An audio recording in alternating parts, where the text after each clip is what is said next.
тариқ ҷск тоҷигер то имрӯз аз ширкати Skyro Leasing қарз надорад ва поёни як дардисари калон барои ширкати Togic Air.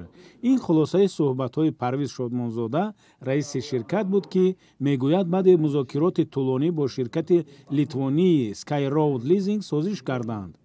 тибқи омори раиси ширкат, Togic Air аз Skyroad Leasing $36.6 миллион қарздор буд. ду тараф акнун ба тавофуқ расидаанд.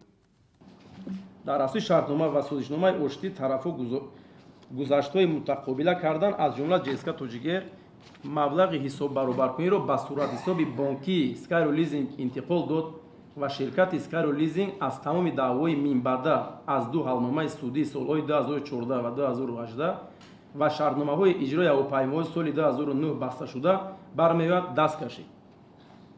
аммо раиси Togic Air нагуфт, ки дар ивази созиш ба ширкати Skyroad Leasing чӣ қадар маблағ доданд. мудири Togic Air моҳи январи имсол гуфта буд $500,000 ба ҳисоби Skyroad Leasing гузаронданд ва қарор аст $1.5 миллион дигарро пардохт кунанд. ширкати Skyroad Leasing дар бораи созиш бо Togic Air расман хабар надодааст. баҳси Togic Air ва ширкати Skyroad Leasing аз соли 2013 идома дорад. Skyroad Leasing даъво дошт, ки коршарики тоҷикаш бояд $20 миллион пардозад. масъулони ширкати Togic Air ин даъворо қабул надоштанд. ҳоло мудири Togic Air мегӯяд, бо поёни ин баҳс роҳашон барои барқарор кардани парвозҳо ҳамвортар мешавад.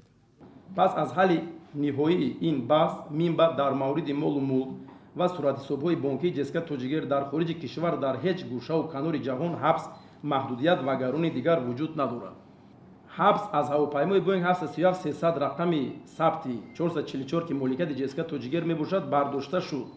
ин ҳавопаймо дар соли 2019 дар ҳолати коршоям қарор дошт, вале дар фурудгоҳи байналмилалии Внуково шаҳри Россия ба ҳабс гирифта шуда буд. ҳавопаймоҳои Togic Air аз соли 2019 парвоз намекунанд.